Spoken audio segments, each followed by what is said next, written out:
ఎనిమిదో 8వ తేదీ పైనే అందరి ఫోకస్. బీసీలకు 42% రిజర్వేషన్లపై హైకోర్టులో విచారణ. న్యాయస్థానం గ్రీన్ సిగ్నల్ ఇస్తుందా? సో మనం ఇందాక మాట్లాడినట్టుగానే ఈ డౌట్ అందరిలోనూ ఉంది. 8వ తారీఖు నిజంగా ఈ న్యాయస్థానం గ్రీన్ సిగ్నల్ ఇస్తుందా అనే డౌట్ అందరిలోనూ ఉంది. స్థానిక సంస్థ ఎన్నికల్లో బీసీలకు 42% రిజర్వేషన్ విషయంలో దాఖలైన పిటిషన్ వచ్చే నెల 8న హైకోర్టు విచారణ ఉంది. ఈ క్రమంలో కోర్టు ఎలాంటి నిర్ణయం తీసుకోబోతున్నది ఉత్కంఠ అందరిలో నెలకొంది. పెంచిన రిజర్వేషన్ల ప్రకారం ఎన్నికల నిర్వహణకు గ్రీన్ సిగ్నల్ ఇస్తుందా లేక అభ్యంతరం చెప్తుందా అనేది ఆసక్తికరంగా మారింది.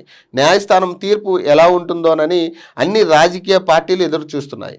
ఒకవేళ బీసీ రిజర్వేషన్ పెంపు సుప్రీంకోర్టు తీర్పునకు విరుద్ధమని హైకోర్టు అభిప్రాయపడితే మొత్తం రిజర్వేషన్లను 50% లోబడి ఖరారు చేసేందుకు ప్రభుత్వం కొత్తగా జీవో ఇవ్వాల్సి ఉంటుంది.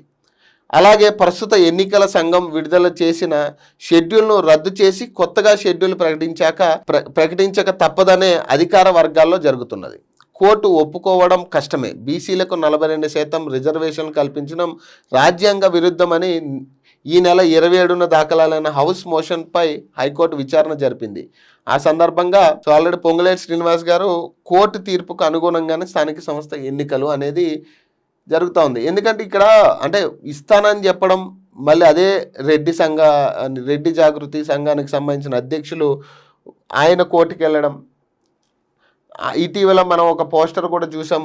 ఆయన సీఎం రేవంత్ రెడ్డి గారికి కాంగ్రెస్ పార్టీలోనే అతను పనిచేస్తున్నట్టుగా ఒక పోస్టర్ చూసాం. మరి కాంగ్రెస్ పార్టీ రెండు వైఖరులు ఇక్కడ చేస్తుందా? ఎందుకంటే బీసీలకి అన్యాయం చేసే పరిస్థితి కనపడతా ఉందా? ఎందుకంటే ఒకవైపు ఇస్తానని చెప్పి మరోవైపు ఇలాంటి పరిస్థితులు తీసుకొస్తుందా అనేది కొంత డౌట్ కూడా వ్యక్తమవుతూ ఉంది ప్రజల్లో. ఎందుకంటే అదే పార్టీ ఇస్తానని చెప్పడం, అదే పార్టీ ఇవ్వనని మళ్ళీ ఇట్లా రెడ్డి జాగృతికి సంబంధించి వాళ్ళు మళ్ళీ పిటిషన్ వేయడం 50% మించి ఎట్లా ఇస్తారని, అంటే ఇదంతా కూడా ఒక దోబూచులాట్లా కనపడతా ఉంది. ప్రభుత్వం ఇచ్చి వీళ్ళు కూడా చెప్పుకోవడానికి బాగుంటుంది, ఎందుకంటే మేము ఇస్తానన్నాం, అదిగో వాళ్ళు అడ్డుపడుతున్నారని. సో ఇప్పుడు రెడ్డిలకి బీసీలకి పుల్లబెట్టే ప్రయత్నం జరుగుతూ ఉంది. సో ఈ కుల తగాదాలు పెట్టడం, సో వాళ్ళు కొట్టుకుంటారు. ఇక్కడ మనం హ్యాపీగా ఉండొచ్చు, ఎందుకంటే మనం అమలు చేస్తామని చెప్పేశాం కాబట్టి ఇంకా అయిపోతుంది, మాట వరకే కదా అనే దాని మీద ప్రభుత్వం కనపడతా ఉంది. పుల్లలు పెట్టి అక్కడ హ్యాపీగా కూర్చున్న పరిస్థితి ప్రభుత్వం. సో వీళ్ళు కొట్టుకుంటారు కదా కింద. సో కలిసి ఆమె మీడియాతో సమావేశం నిర్వహించారు. రిజర్వేషన్ల పెంపు ఏ ప్రతిపాదికన ఇస్తారు, బిల్లు రాష్ట్రపతి వద్ద పెండింగ్లో ఉండగా జీవో ఎలా ఇస్తారు అని ప్రభుత్వ న్యాయస్థానం ప్రశ్నించింది. తదుపరి విచారణను వచ్చే నెల 8కి వాయిదా వేసింది. కానీ స్టేట్ ఎలక్షన్ కమిషన్ ప్రభుత్వం ఇచ్చిన జీవో ఆధారంగా అక్టోబర్ 9 నుంచి ఎన్నికలు నిర్వహించేందుకు షెడ్యూల్ ప్రకటించింది. 8న జరిగే విచారణలో బీసీలకు 42% రిజర్వేషన్ల జీవోపై హైకోర్టు తప్పకుండా అభ్యంతరం తెలుపుతుందనే చర్చ న్యాయవర్గాల్లో జరుగుతున్నది. మొత్తం రిజర్వేషన్లు 50% లోపు ఉండాలని గుర్తు చేస్తున్నారు. విచారణలో ఆ జీవోను హైకోర్టు కొట్టివేసే ఛాన్స్ ఉందని వాదిస్తున్నారు. ప్లాన్ బితో సర్కార్ రెడీ. పెంచిన రిజర్వేషన్లు రాజ్యాంగ విరుద్ధమని హైకోర్టు అభ్యంతరం చెబితే వెంటనే ప్లాన్ బి అమలు చేసేందుకు సర్కార్ రెడీగా ఉంది. మొత్తం రిజర్వేషన్లు 50% లోపు కేటాయించి ఎన్నికలకు వెళ్లేందుకు కసరత్తు పూర్తి చేసింది. అందుకు కొంత సమయం తీసుకోవాలని భావిస్తున్నది. ఎందుకంటే కోర్టు తీర్పు ప్రకారం బీసీ రిజర్వేషన్లు కుదించేందుకు మళ్ళీ కొత్తగా జీవో జారీ చేయాలి.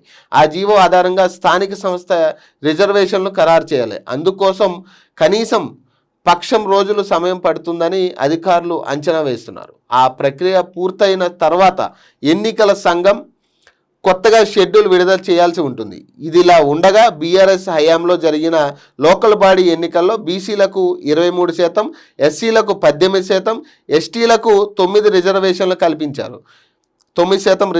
కల్పించారు. ఇప్పుడు కాంగ్రెస్ ప్రభుత్వం సైతం అంతే స్థాయిలో బీసీలకు రిజర్వేషన్లు కల్పిస్తుందా లేక ఇతర వర్గాలకు తగ్గించి బీసీలకు ఏమైనా పెంచుతుందా అనే చర్చ జరుగుతుంది.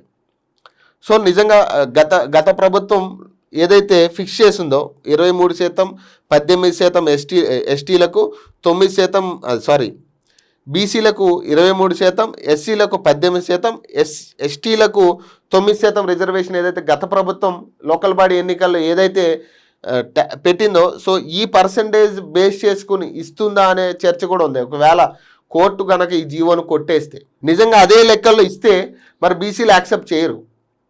23% బీసీలకు ఇస్తామని గత ప్రభుత్వం ఏదైతే చేసిందో అదే ప్రక్రియలో మేము కూడా బీసీలకు 23% మేము ఇస్తామంటే ఇప్పుడున్న పరిస్థితుల్లో బీసీలు యాక్సెప్ట్ చేసే పరిస్థితి లేదు. ఎందుకంటే ఇప్పటికే మీరు చాలా ఆశ పెట్టారు, బీసీలకి చాలా ఆశ పెట్టారు. వాళ్ళకి ఇప్పటికే చాలా ఓర్పుగా ఇంకా వేచి చూస్తున్న పరిస్థితి చాలామంది బీసీ సంఘాలు కానీ బీసీ నాయకులు.